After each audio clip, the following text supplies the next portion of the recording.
This video provides an overview of the page ladder and a basic explanation of how to use the more common tools found in this area. For information on how to edit your individual pages, please refer to the Page Editor tutorial videos. Access the page ladder by clicking on the Pages navigation button on the left. The main work area contains thumbnails of all the pages in your book. You can add pages to your book at any time by clicking the Add Pages button on the control panel. Specify the number of pages that you would like to add. By default, pages will be appended to the end of your book, or you can use these controls to scroll somewhere between your existing pages. Click OK and the pages will be added. Deleting pages is just as straightforward. Click the Delete Pages button on the control panel. Specify the page or page range that you would like to delete and click OK to remove them. This is a permanent action. There is no way to undo a page deletion. You can move pages by dragging them around on the page ladder, or you can use the Swap Pages wizard to swap the places of specific pages.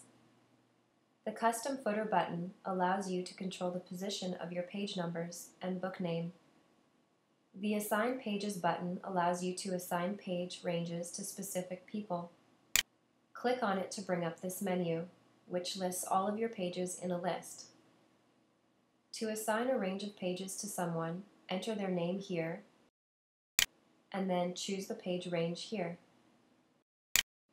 Click Assign to Pages, and you'll see the name fill in beside the page number in the list.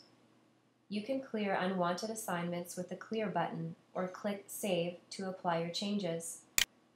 This page assignment appears below the page number and appears on the page ladder only. These are not printed anywhere in your book and are only used as a reference. There are 3 auto flow options, which will allow you to automatically flow multiple objects across multiple pages.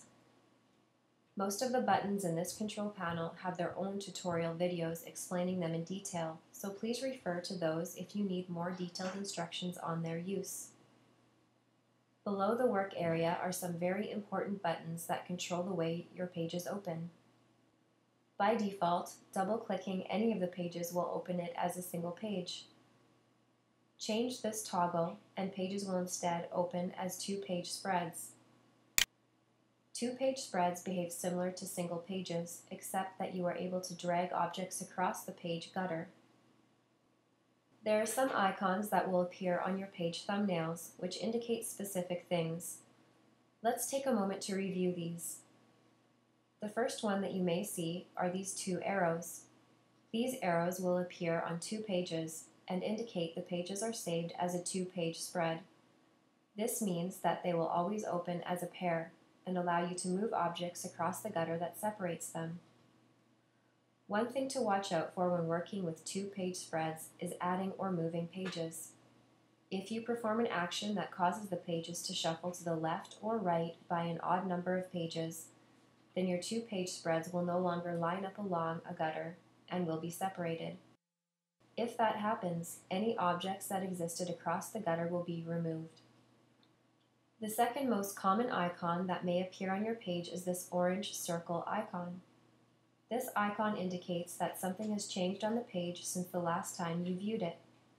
Changes could include adjustments that were made in the Student or People section, objects that were auto-flown, or 2-page spreads that were broken apart. This icon can also indicate where a panel might need to be reflown. When you see the orange circle icon, just open the page to view the change and resave the page to remove the circle icon.